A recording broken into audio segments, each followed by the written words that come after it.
नमस्ते सर। हम्म। सर, जिंदगी में कुछ चीजों का मलाल तो रह जाता है जो नहीं मिलती है। हर चीज नहीं मिलती है। तो ये उठापटक क्यों? मतलब जैसी चल रही है वैसे चलने देते हैं। इसमें क्या दिक्कत है? ये सही भी है, ऐसा भी कर सकते हैं। मुझे थोड़ी दिक्कत है, आपको दिक्कत है ना, तो बताइए क्यों है दिक्कत, क्यों है मलाल। मलाल तो मतलब हर चीज मिलती नहीं है तो मलाल रह ही जाता है। तो फिर जरूरी नहीं है कि हर चीज पाई जाए, किसी ना किसी चीज का मलाल तो रह ही जाता है। हर चीज़ क्या पाने लायक होती है? जो चीज़ पाने लायक हो और ना मिले, मैं कह रहा हूँ बेशक उसका क्षोभ होना चाहिए। भीतर उसकी तड़प होनी चाहिए। लेकिन जो चीज़ें आपको नहीं मिली, क्या सचमुच वो सब पाने लायक थी भी?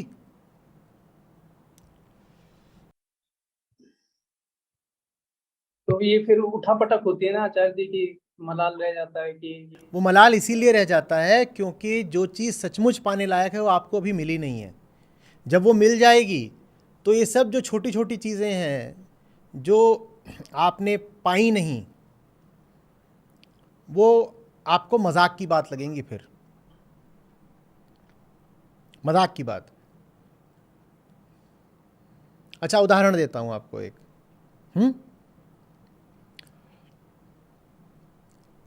आप रात में उठे हैं, आप दिन भर थक करके आए थे और आज शाम को ही सो गए। आप 7 बजे सो गए क्योंकि आज दिन भर आपने बहुत मेहनत करी थी। 7 बजे नींद आ गई, घर आए 7 बजे सो गए। आपकी नींद खुली 10:30 बजे और अब आपको लग रही है भूख। दिन भर मेहनत करी थी, सो गए थे, अब लग रही है भूख। ठीक। और अब आप बाहर निकलते हैं सड़क पर और आपको पता है कि इस वक्त तक तो जितने होटल रेस्तरां हैं सब बंद हो जाते हैं। हम्म?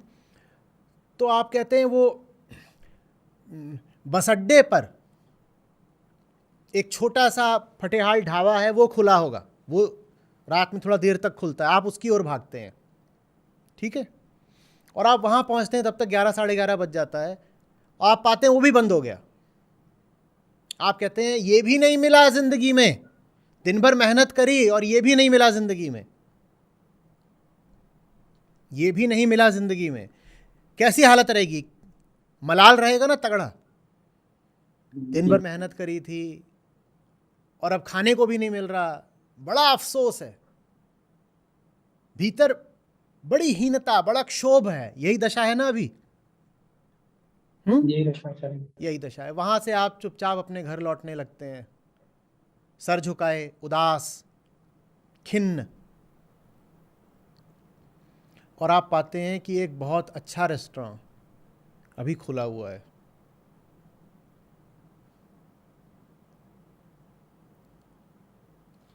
आपको यकीन नहीं होता, आप उसमें प्रवेश करते हैं। पहली बात तो वहाँ खाना बहुत अच्छा है, जो उस बंद बस अड्डे वाले ढाबे में कभी मिलता नहीं। बहुत अच्छा खाना है। और वहीं पर आपको बैठा हुआ कोई पुराना दोस्त मिल जाता है अपना।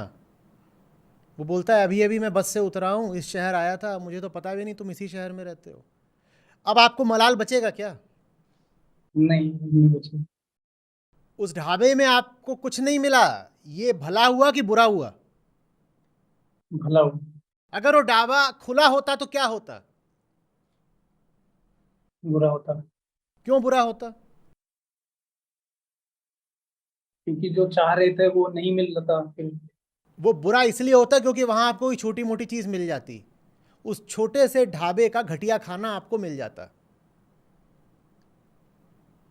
भाई अब दिन खत्म हो रहा है, बचा खुचा उसके पास खाना था, वही वो आपको परोस देता, आप मजबूरी में खा भी लेते। है ना? हम्म। और आप कहते चलो जो चाहा था वो मिल गया, क्योंकि मैंने तो ये ढाबा ही चाहा था। मैंने तो ये ढाबा ही चाहा था, इससे ऊपर की मेरी कोई चाहत थी ही नहीं। मैंने यही चाहा था और मुझे मिल भी गया। और उसने आपको ऐसे ही सब दिन भर का पोछन जूठन परोस दिया, आपने खा भी लिया।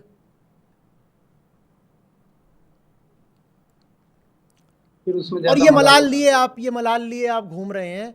ये मलाल, ये दुर्भाग्य का भाव तत्काल बदल जाता है सौभाग्य के अनुग्रह में। जब आप पाते हैं कि वो अभी बड़ा वाला रेस्टोरेंट तो खुला हुआ है, वहाँ खाना तो मिला ही मिला बढ़िया, बहुत बढ़िया खाना मिला, साथ ही साथ बहुत पुराना एक मित्र भी मिल गया, लेकिन वो आपको तभी मिलेगा जब तलाशोगे। अगर मलाल लेकर बैठे रह गए तो बस यही भाव रहेगा कि हाय हम कितने अभागी हैं। जिंदगी में जो पाने लायक चीज़ है, जिसको वो मिल जाए, वो अब कभी शिकायत कर सकता है क्या किसी भी चीज़ की? उसके पास तो बस अनुग्रह बचता है, ग्रेटिट्यूड, मिल गया। हम ऐसे लोग हैं जो पहली बात व्यर्थ की चीज़ों को चाहते हैं, फिर वो व्यर्थ की चीज़ें मिलती भी नहीं हैं। पहले तो व्यर्थ की चीज़ चाहिए, बहुत छोटी सी कोई क्षुद्र, और फिर वो छोटी सी चीज़ भी नहीं मिली तो हम कहते हैं अरे अरे अरे, क्या तो मेरा दुर्भाग्य है। वो चीज़ मिल भी जाती तो कुछ नहीं मिलता।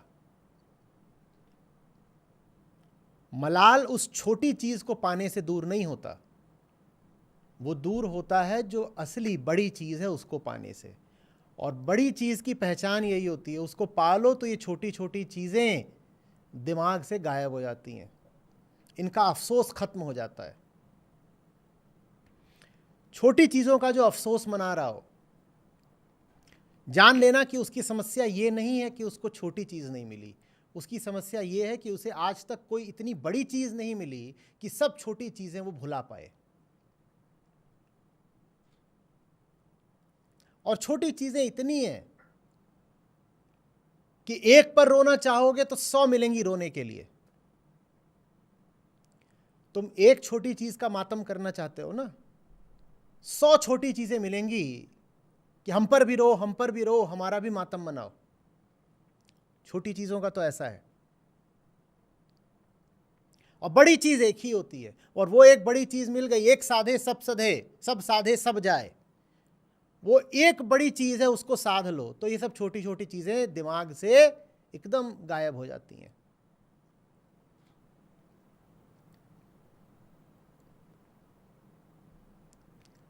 हाँ, अपने साथ बैठिए और पूछिए किस दिशा में बढ़ना आवश्यक है। पैदा हुआ हूं तो क्या कुछ ऐसा हो सकता है कि इतना महत्वपूर्ण और इतना सुंदर, इतना आवश्यक कि उसकी ओर बिल्कुल प्रण प्राण से बढ़ा जा सके, कि जिसके आगे भूख प्यास आदमी सब भूल जाए, कि जिसकी सेवा में इंसान अपना अपना दिल ही निकाल कर रख दे? कुछ ऐसा हो सकता है?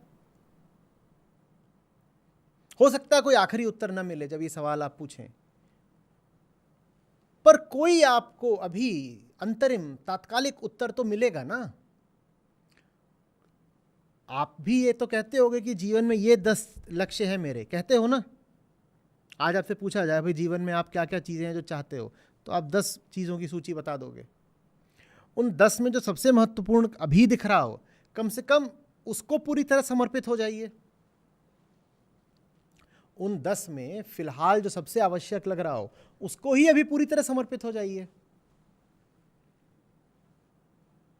और उसको जब पूरी तरह समर्पित हो जाता है इंसान, तो छोटी छोटी चीज़ें मानस पटल से विलुप्त होने लगती हैं, याद आनी बंद हो जाती हैं।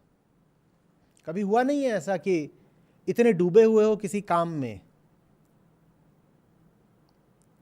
कि याद ही नहीं रहा कि आज तो खाना खाया ही नहीं? हुआ होगा ना ऐसा? हुआ है। बस वही वही ज़िंदगी है, वही तो ज़िंदगी का अमृत है। उसी चीज़ के लिए तो हम पैदा होते हैं। कुछ इतना बड़ा मिल जाए कि सारी छोटी चीज़ें याद ही ना आए। लेकिन वो जो बड़ा होता है वो आहुति मांगता है, कुर्बानी मांगता है। वो कहता है अपना सब कुछ मुझे ही न्योछावर कर दो। और मैं तुम्हें बदले में वरदान ये दूंगा कि तुम्हारे मन को शांत और निश्चिंत कर दूंगा। तुम अपना सब कुछ मुझे सौंप दो तो तुम्हारी चिंताएं भी फिर मेरी हो जाएंगी। अब कोई चिंता नहीं बचेगी तुम्हारे पास।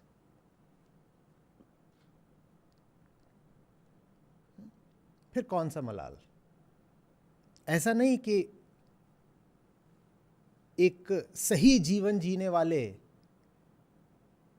को चोट नहीं मिली होती हैं,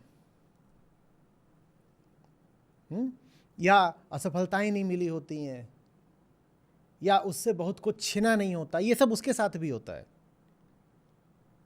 जैसे हर आम आदमी को बहुत तरह की असफलताएं मिली होती हैं, धोखे मिले होते हैं, चोट मिली होती हैं, होता है ना हर आम आदमी के साथ। हाँ, होता है। हाँ, तो जो सही और सच्चा आदमी होता है उसको भी ये सब मिला होता है, आम आदमी की तरह उसको भी मिला होता है। अंतर बस ये होता है कि जो सही जिंदगी जी रहा है उसके पास फुर्सत नहीं होती है अपने घाव गिनने की, उसके पास फुर्सत नहीं होती है कि बैठ कर धोखों पर रोए। वो कहता हुआ था धोखा, कोई बात नहीं, हम जिस चीज में डूबे हैं उसमें बड़ी मौज है। बिल्कुल ऐसा हुआ है कि 5 लोग चोट दे गए, 10 जगह सफलता मिल गई। ये सब हुआ है हमारे साथ भी। लेकिन फुर्सत किसको है?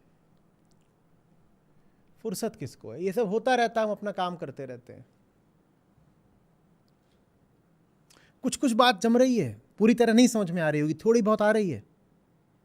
थोड़ा थोड़ा। हाँ, इस बात को कई बार सुनिएगा। और इससे संबंधित भी जो मैंने और बातें कही हैं उनको भी कोशिश करिएगा पढ़ने की या सुनने की। ठीक है? ये मलाल, अफसोस, शिकायत, ये सब जिंदगी से चले जाएंगे, चेहरे से एकदम पुछ जाएंगे, रौनक आ जाएगी चेहरे पर। हाँ, जैसे अभी थोड़ी थोड़ी आ रही है। आ रही कि नहीं आ रही है? आ रही है सर जी। हाँ, पूरी ही आ जाएगी। ठीक है? दीनता का भाव जिंदगी से हटा दो बिल्कुल। कमजोरी, दीनता ये तो रखो ही नहीं कि मेरे साथ बुरा हो गया। बुरे से बुरा भी हो जाए, हाथ कट जाए एक, पांव कट जाए एक, तो भी ये मत कहो कि मैं बेचारा हूं, लाचार हूं। कुछ नहीं। अपनी गरिमा, अपनी मौज, वो सबसे बड़ी चीज है।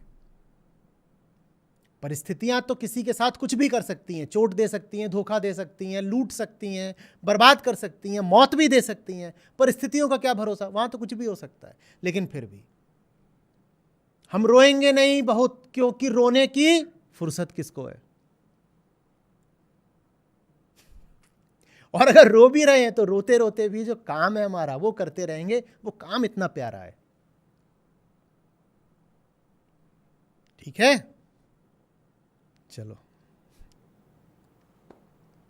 नमस्ते सर।